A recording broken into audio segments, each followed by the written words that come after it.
Okay, good morning po sa bawat isa sa atin. Tayo po ay pasyal doon sa loob at kumustahin po natin yung mga iniwan po natin doon. Ano po? So, shoutout po sa bawat isa sa atin. Kung ngayon lamang po kayo nakapasyal sa akin pong munting channel, please consider to subscribe. Dong Henry Couple Vlogs. Yan. Namimiss ko na rin yung namimiss ko na yung bahay doon. Dahil mga ilang buwan din tayo nakatira doon, So, namimiss ko po yung lugar, matahimik, malayo sa anumang uri ng mga kaguluhan at ingay. So, samahan niyo po ako. So, dito po tayo sa may tulay. So malinis na po dito. Ito po yung taniman ng saging. So may mga hukay na po yan. Ilalagay na lang yung mga pantanim po natin. Ayan. So yan po. Malinis na. Ito po ay nalinisan ni Coco noon. Pero noon na lang yun, at si Coco ay mahal pa rin natin at siyang matalik na kaibigan, si Coco. Salamat ko na naging kasama ka namin dito. Ayan. So yun po ay huhukayan na lang para itanim yung mga saging. So tuloy po tayo doon sa loob. So ito po ay mayroon po mga tanim si dito, si Sam dati. Yan. Pero si Sam po ay busy na din sa kanyang pagtutulong, tuloy-tuloy ang pagtulong. Lahat po tayo ay nandyan pa rin yung pagtulong. At sa amin, mayroon po kaming pupuntahan mamaya. Na tumawag sa atin, nag-message sa atin na kung pwede daw ay puntahan yung isang pamilya na merong anak na na-depress. Grabe yung laganap ngayon ang sakit na depresyon. Pero sabi ng isang kaibigan na nag-message sa amin, isang babae, dalaga na na-depress, at ayon sa kanyang nanay ay ito po ay napakialaman o pinakialaman, at hindi po namin tiyak kung ano po ang nakialam. Ito ba ay sabihin natin ginahasa, o kasi minsan yung term na yun ay pwede rin gamitin sa mga sabihin nating pakialam sa mga ibang nilalang, sabihin natin na mga engkanto, maligno, agta, o ano pa man. Yun po. So alamin po natin mamaya. Medyo malakas pa po ang ulan, medyo umuulan-ulan pa rin po. Karating lang namin. So ito po yung papasok doon sa loob. Samahan niyo po kami. So ito na po yung mga tanim noon na mga pinya. Ito, ang ganda na tingnan. Yun. So malapit na rin itong magbubunga. Yung pinyahan pong ito ay nasa pagitan ng farm number 1 at farm number 2. Nasa gitna po ito siya. So hindi po magkadugtong itong farm number 1 at farm number 2. Ayan po. Dito po sa Camarines Norte matatagpuan ang sinasabi nilang the sweetest pineapple in the Philippines. Dito daw sa Camarines Norte. At ang variety po ng mga pinyang ito ay Formosa. Yan, Formosa.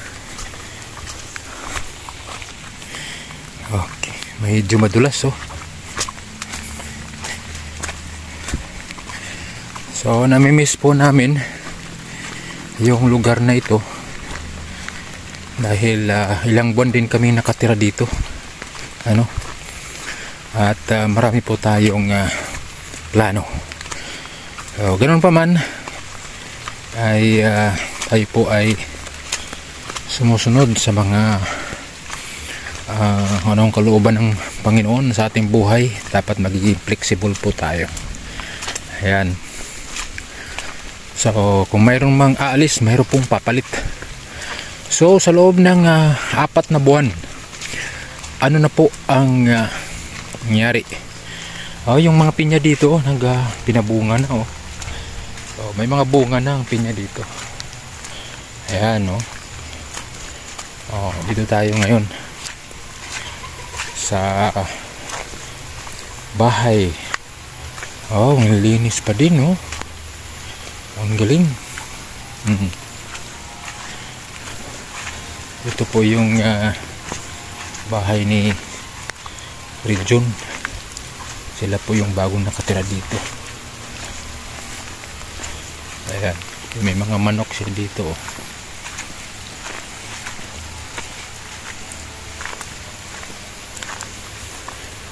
Yung mga gulong, lalagyan ng tanim. So ito po yung ating ginawa dito. Ayan, tayo po ang naghukay nito. Ayan, para maging patag. Yung ating pong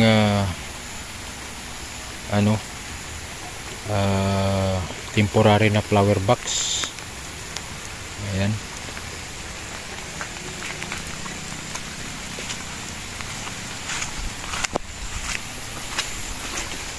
So tingnan natin dito sa baba. Ito pong dating fish pan. Kumustahin po natin. Ayan, dating fish pan.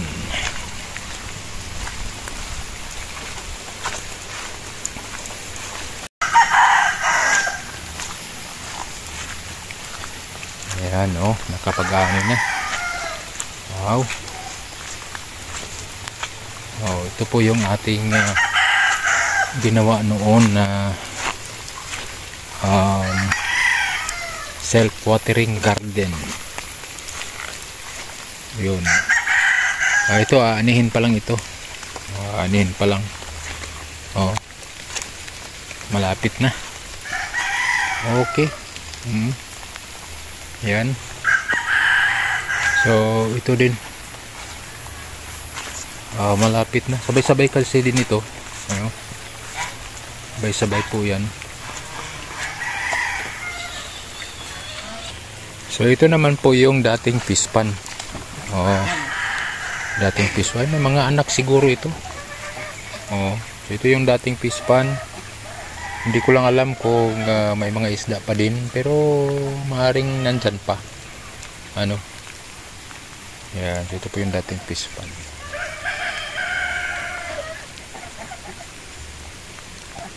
Ayan. So namimiss din natin ang lugar na ito. Dito po kami minsan natutulog. Dito din po kami minsan makain. Sarap dito matulog. Tahimik na tahimik. Mayroon pa po tayong mga napropagate dito na mga saging. Ito. Yan, mga tanim po natin yan. Hindi pa natin nakuha. So maaaring pwede natin kunin yan. Bitbitin natin. Yan, marami din po tayo dito. Ito. Yan. Kunin po natin. Dalhin natin doon sa kabila.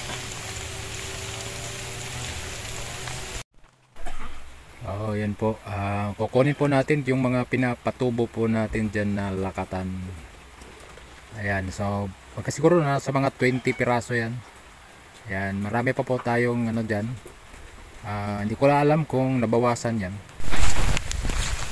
Okay. So tayo po ay uuwi na at nabisita natin yung ating pinapatubo dito na lakatan. Kinuha natin at dalhin natin doon sa Bungad farm number 1. So yan pa po yung ito po yung ginawa po nating wall design. Ayan. So namimiss din natin ito, ano? Ayan, ganda pa.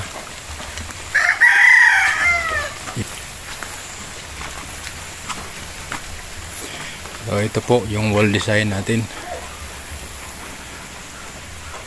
So yun po, sa 4 months ito po yung mga improvement dito sa farm number 2, dating bahay ni Dong Henry. Okay po, God bless, bye bye. Pauwi na po tayo, dala natin yung pinapatubo po natin, lakatan. So please consider to subscribe, Dong Henry. At huwag po natin kalimutan, patuloy po yung ating support.